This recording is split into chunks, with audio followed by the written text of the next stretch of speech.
for additional my mamuna actions as mamma aquaba ediba virgin and opano siakasi ball eso. Omaimu ene amahudoso ensema yensa afufo ene anopin anya de eba besomo as a virgin and opano siakasi ball ensemno dia edimu akotene bi ene say. Afuto akọ ediama asofo nyina dase adaroma wonmo enhwe na wonmo eye coronavirus hu yade no wonmo emmo hu debro papa emfanche wonmo asori emma na coronavirus hu semsem ya so ababeto jasesese ye kasem enipa hodro wonmo enya bi ewo mangana mu eye 797 a emu adunu watwe mechire 2018 so afamu ahwe wonmo enkwa wo coronavirus hu semsem ya da nam so ama yekokopie mu ewo adeso ene adehye bi mu kokasa yese aso ehye wonu edi so ana na se wonu eni sunso ye de lockdown eba sen ana wonu eje asam no wo coronavirus ya mu a yesanso ene adehye wonu ewo adeso esanso etwen komo bi so se ehye no wonu edi so ana se wonu eni so ana na ababeto jase Nigeria for adehye be se dumienu wonmo awiewio ho afakoti kwan so ababepie mu ebo omanga na mu anonom so ama eye Ghana Immigration Service for bo homodia ama wonmo ensa aso wonmo pechi yebekwa akopie mu ebo enigide ensemu enso na Shatawale wakasa achimu sese wompanyi ahweye pa na se wokokofa eye Mark Okrukumate edeno eye Deputy Tourism Minister dia ene na Ghana hase yenko hanum se kra yebekwa kopie mu ewo amahodro ensemu esu na Kenya man mu ababeto jase wonmo ensaka etura wobetimi ede aso yade kodie coronavirus no ho enche bia obehyasie ede akọ eye ewonma wohwe ema eye ekohwe ayafo so anako se a doctor fo ne a nurse fo no obedi kan ede aso wonmo ahwe ensema foforo bi no ka wo hu ya semufo aso no so se yakroji ya akansi mu nsem eka ho ebi nene anopain yede eba beso mo ese virgin anopa bremu akan kasebo mi ameje brakin ka kasebo dia ma mo mi dia meje so a enema bina adobia na shanu sisa kasebo eye dumoko bi adaroma na so yasene eye success preparatory school ope school papa de oba akọ no osomatimi adodi american for success preparatory school e dia mam won mo extra DJ papa na school dan so de ye pa ba bia wo ma no ebetimi edi abroma ho atom no ebi ewo hono bibia ho ICT lab bibia ho no ma je school no edemu so kokra won mo cha kwan ewo nsam address kwantempon no asom ana so betimi afrem penifo ahomatofo iso 0208 278 198 0208 278 198 na afrem penifo na fa wo ba no eko hono no so enkoje entete papa ebo edisia emu yada emusima ye ba kase ebo no ye di munchemu ebebrem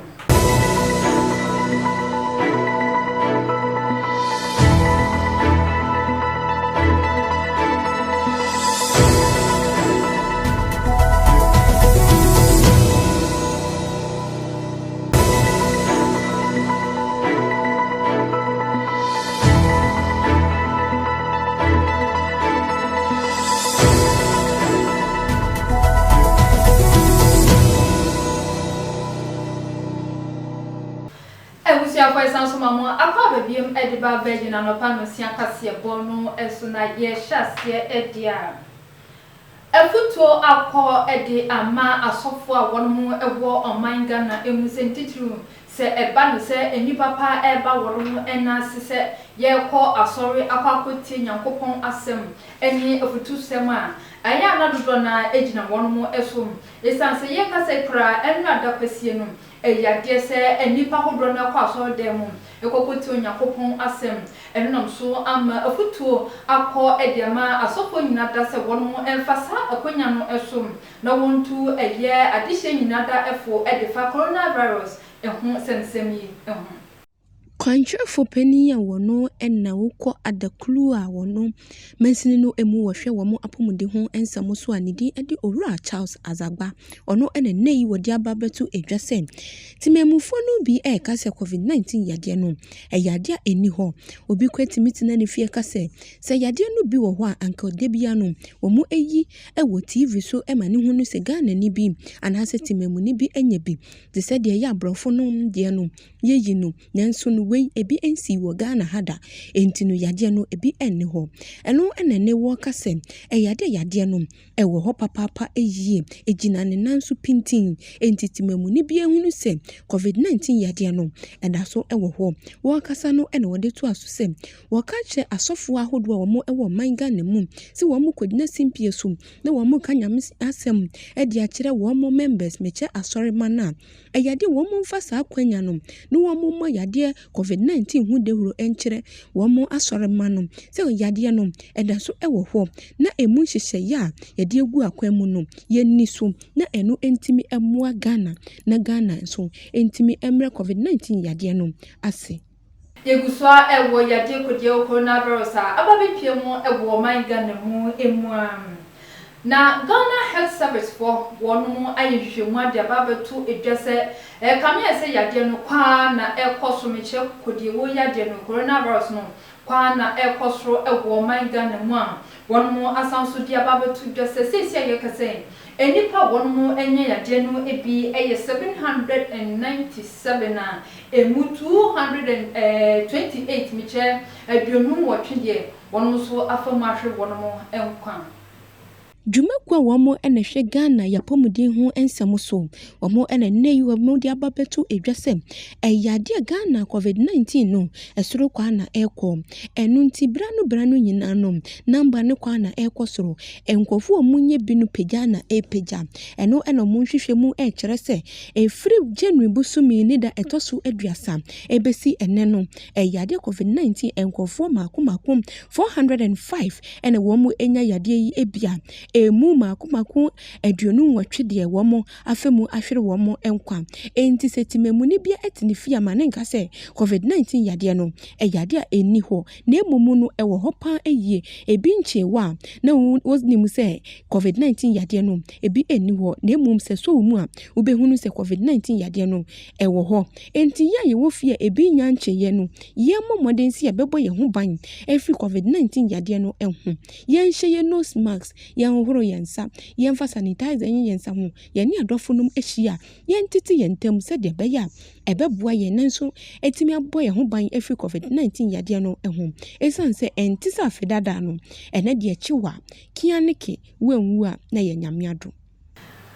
enche bia na Ghana mampanyi na nado dan kwakufado ekasa ye echiremu ese sese yade no ene ho hyehye ye de egu akwam na sese ye nyina da ye di so pepepe na enche bia so ana information minister yeyebra oponkroma so kasa ye chiremu se Ghana fo anhwe na wonu mu eni hyehye no so de ene na aban no se yade na egu so akosoro wonu mu eni hweyo se wode lockdown no bese ebiemu ebesan so aba na ewo lockdown ne ho nsɛmsɛm yada nam so ama virgin kase ko piemu ewo adesu dwaso ekogusa adehye se aso yɛsɛ hyehye no yɛni so a lockdown ba wɔn esom sen ne yɛhoro yɛnsa ne yeguso use sanitizer no omo sana aban no ema lockdown ema because lockdown eba de ho be chie mpa ya yeto wa de titiw ti no sma na meka che obi bia se no sma mo yɛnhye ne yɛhoro yɛnsa ne yɛn sanitizer yɛnsa so sana aban fa lockdown ema ma yɛ ho kwachi yɛn nti ne me so meka che mi nuano ma ne meka che Ghana fo nyina se mo yɛ indi sa yare no mra no so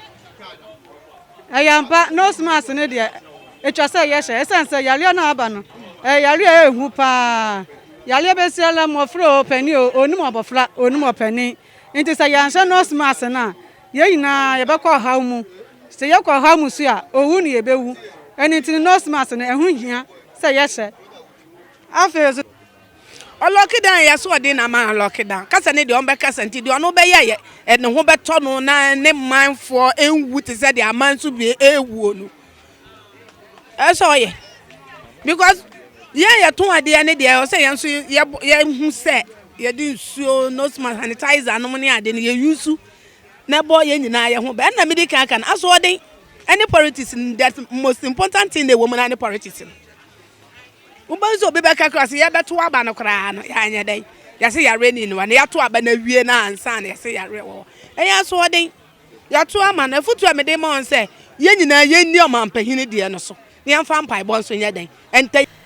Yeguswa ewo coronavirus yakia ababepiem ewo manga ne mu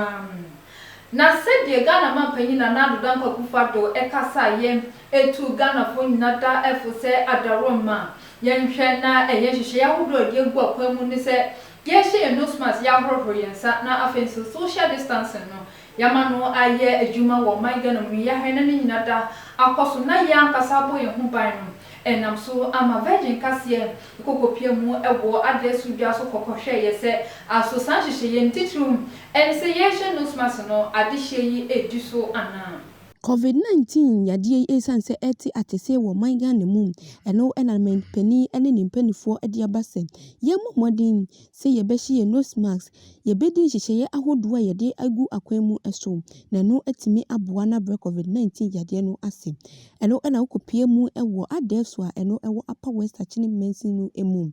yade atimemufo mu ewo hono wo mu edi hyehyeye no so papapa eyi a eno ena ukopie mu ewo ho a etitiriw ene wo mu ton ade ewo dwem ehyehyeye ahodo ni nyina no wo mu edi so se de be ya wo betimi abo wo mu ho eban Mwaye indi sa yare no mra no so na yare no nkofam cause tama eba ye na yedi so na yare no kofam yese me se nipa bebre na nipa wan pe na ehye ya ya kanyina ye bu mra na egu tama yare na se abasoro nti ma de sa dia me ka chobia ne se ye nhye nose mask no na ye hore yensa ne ye sanitize yensa na yare ni ntimi nkofam ayampa nose mask ne de etwa se ye hye esense yare na aba no yare ehu pa yale besiala mofro pani onimo abofla onimo pani nti sa yanhye nose mask na ye yina ye bekọ haw mu se ye kọ haw mu su a owu ne ye bewu eni nti nose mask na ehu hia passengers no obeforo car na se o nhye bia ye ma ho hye na fi nsa hohoro no so ye bucket wa ha a ye di nsu oguma seminasi ho a de hohoro nsa na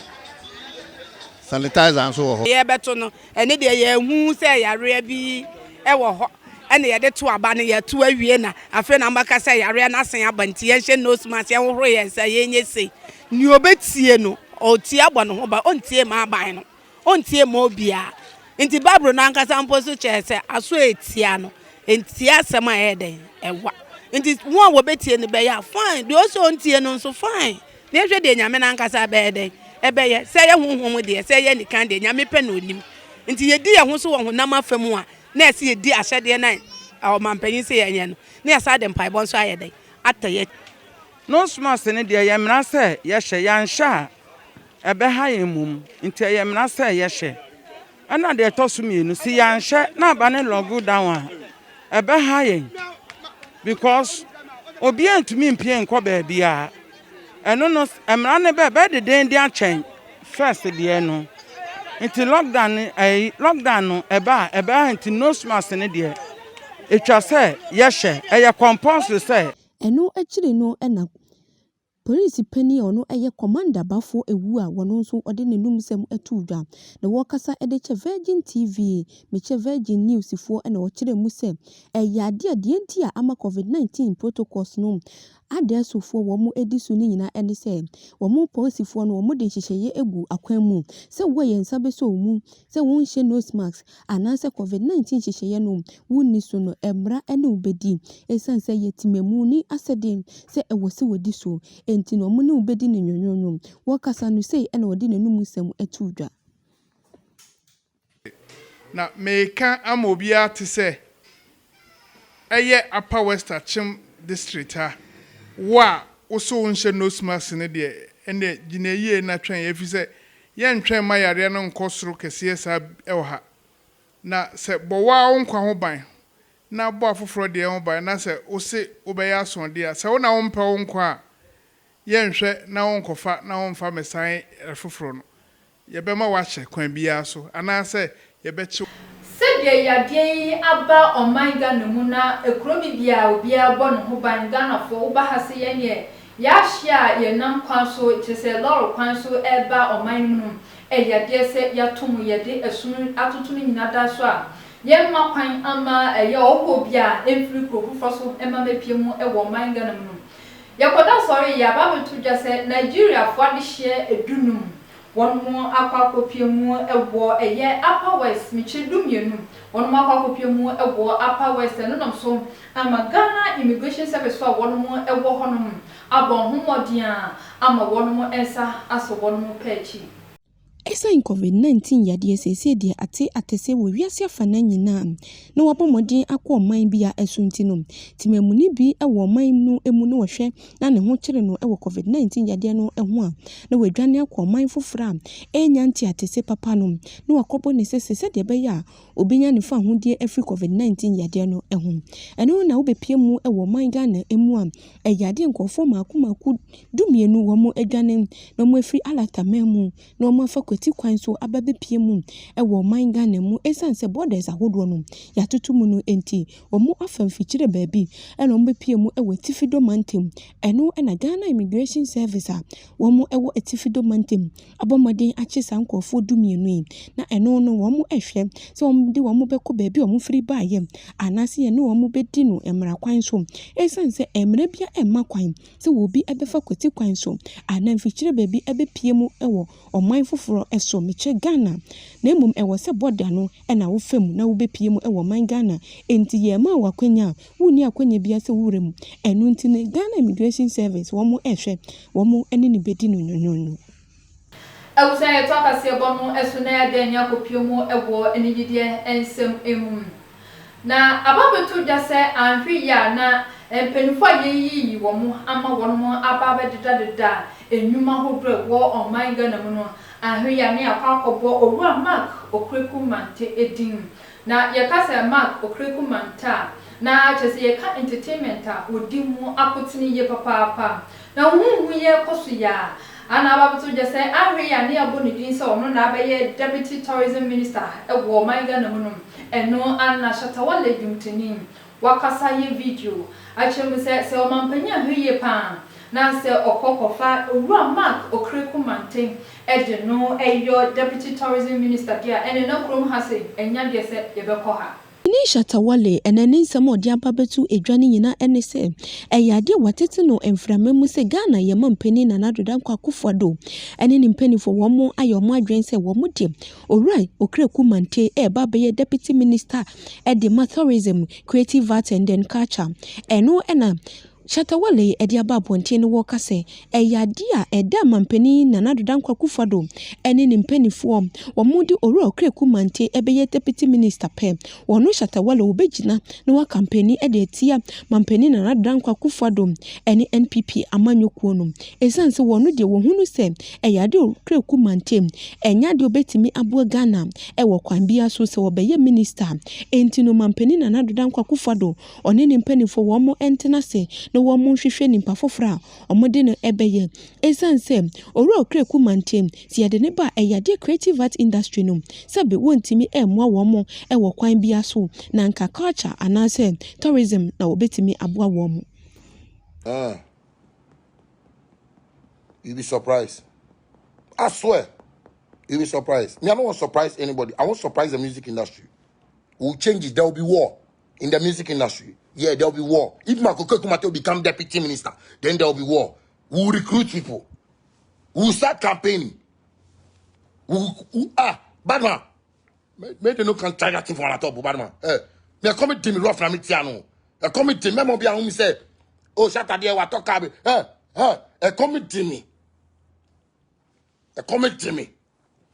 Nobody can do that thing and things. Then, yeah, I know if nobody, if Ghana is the awusa ye jina we so ni ahome kase bono esu ye ba ye bedan ni akopie mu ewo abukansie ensem emu ye ba sisi a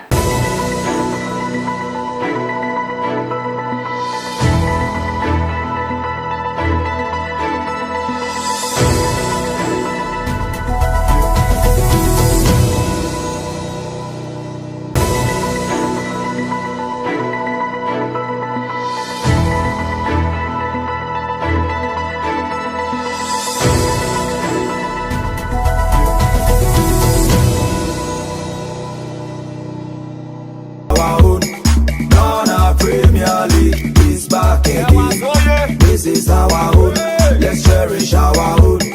Women's Premier League is back again. Erunti edi wodoka hwa, enije ka hwa, edi ereshemwa, say edi wodoka hwa, enije ka hwa, edi ereshemwa.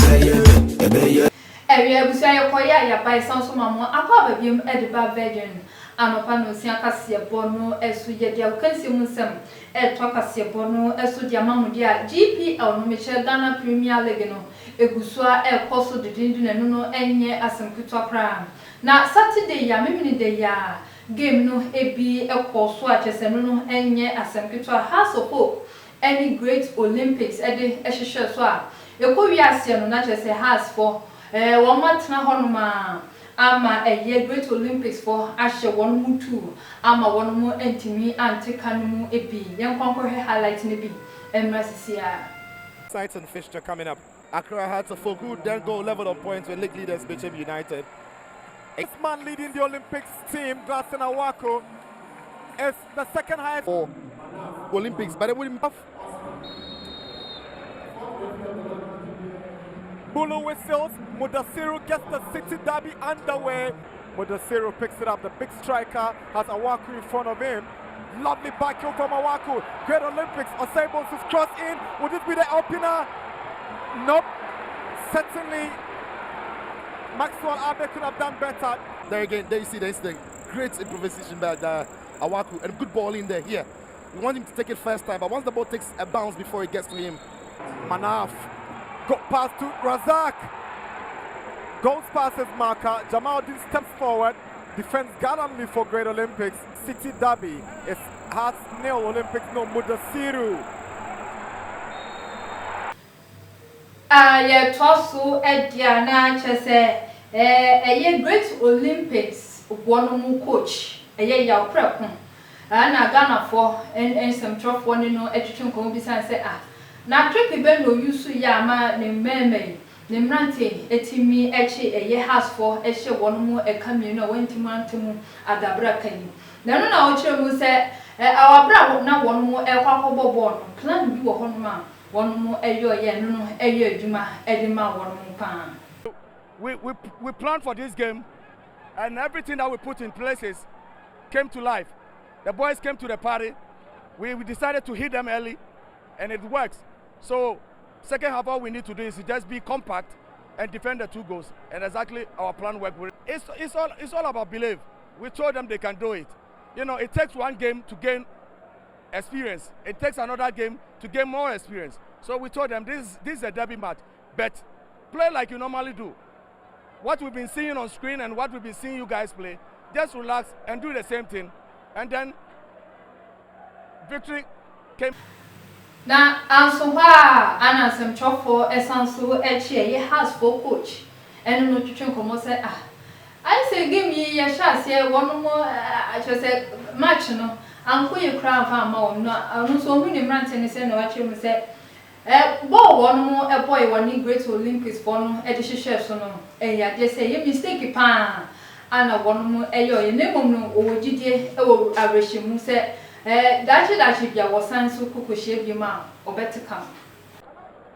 Two big mistakes. We received the goals, and after that, we try our best, much as we can. But ball today doesn't want to go in the net. Football is like that. Sometimes it's going in the wrong way. Yes, we couldn't score. That is the problem. That is the huge problem. But like I said, football is like that. One day you shoot and everything is coming in. One day you try to shoot 100 and nothing is coming in. But we are very soon we are coming right. Not just say has for coach no ana yete set work asa no. Ebusa yina we so na bu kan simu sema. Ya de ba be to akase bono eso edema mu ne dumi nyina esina ye dan ho ye ba ye be dan ni akopiemu ewo amahodo ensem emu ye ba sisia. We've been there. Ghana Premier League is back again. Since the days of Shamokwe, we've been there.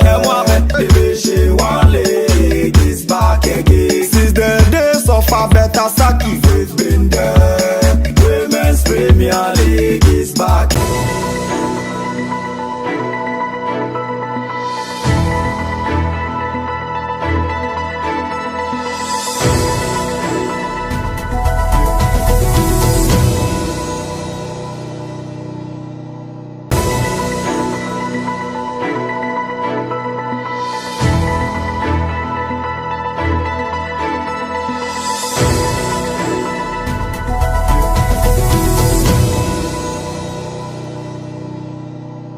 Abusia sanso mamo akwa babiem ediba virgin anopa no nsia kase bono eso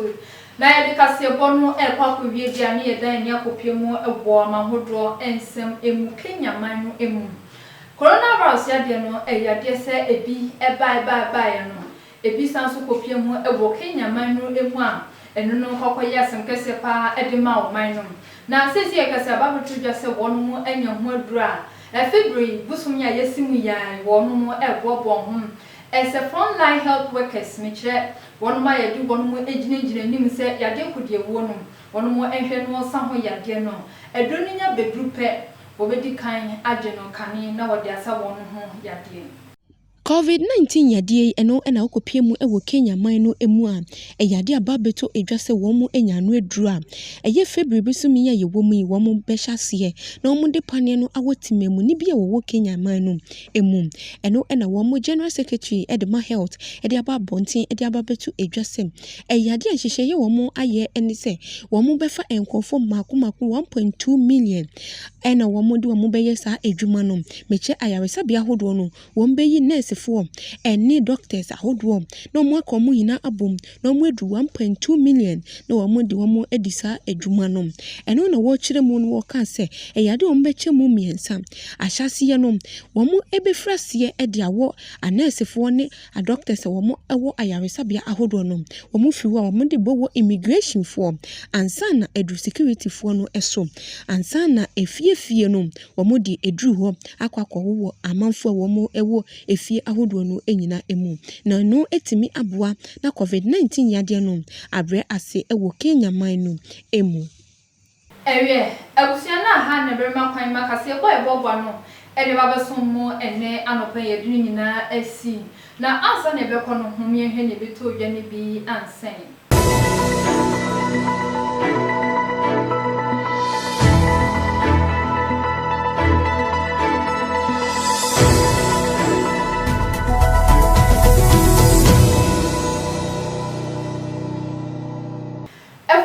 akọ ediama asofo nyinada esesabri ya coronavirus de no ebiaba bepiemu ewo manga na mu na kwa na ekoso no wonmo emfasa akonya no so na wontu wonmo emma efo sawansu na Ghana Health Service fonso diaba betu dwese sesi ekase yade kodie coronavirus no Ghana fo enye bi eye 797 na emu 2018 so afa yade no eso ahre wonmo enkwan na coronavirus any lockdown hunsem ya nam so ama virgin kase ekokopie mu ewo address udwa so eni eyodefo bi mu ko twen komo se essential no won mani so e lockdown bana sen ana won mu esum coronavirus hunsem ya so yesanso kopie mu wo address udwa so eni adehye ho mu ko twen komo hwese aso enhyehyɛ ho de dia gu akom se ye hye no so ne ho ne keka ho no won mu edidi so ana na ababutu dwese Nigeria fade shebe se dumienu de wonu mu awiewie ho afakoti kwanso ababepie mu ewo manga no mu ema nunam so Ghana Immigration Service for aso wonu mu pechi yekokopie mu ewo enigidie ensemu enso na shatawale wakasa atremu sese Ghana mampanyi enimpa na so okokobo eye owura mark okreku mantedin so ono na emeye deputy tourism minister de ne na Ghana hasenya de se yebekọ hanu esim yedi awukansemu nsem eba wakwam kokopie mu ewo amahodro nsemu enso na Kenya man no emu ababeto ya so wonu mu enya dura coronavirus edem wonu mu ede ba besa won ho yade ensem afofo bi nu ka ho ya kansie ka ho ebi enya ede ba beso mu ene anopa se virgin anopa bremu akan kase bom me ameje breaking kase bodi ma me dia meje so a ene ma bina adobia national say kasebo ejumako bia da romana boy echidom your success preparatory school upe school papa do ba kono osometi adwodi amekanfo ediamon won me cha kwa wonsam address kwantempo no esom anasa frempinfo ahomatrofo so 0208 278 198 0208 278 198 na onim pinfo entwetwe enkomona eguso a Bob Virgin ahwefo enkaye se bianka se managing director Mr. Mike Botwe eyade se die kese pan ato nani ane ma meda fom se yatim yesema yi no 6 February memni de ya anti edu so a na bɛgye na hwɛfoɔ mode mo ntoma abɛbɔ yɛn deɛ ano na muni yɛn nyina da akwakogya yɛn MD yɛ general manager yɛ managing director na yɛne no akwakosu abom kaseɛbɔ no asi yɛ ma mo nyina mo no hwɛ ne tia adehye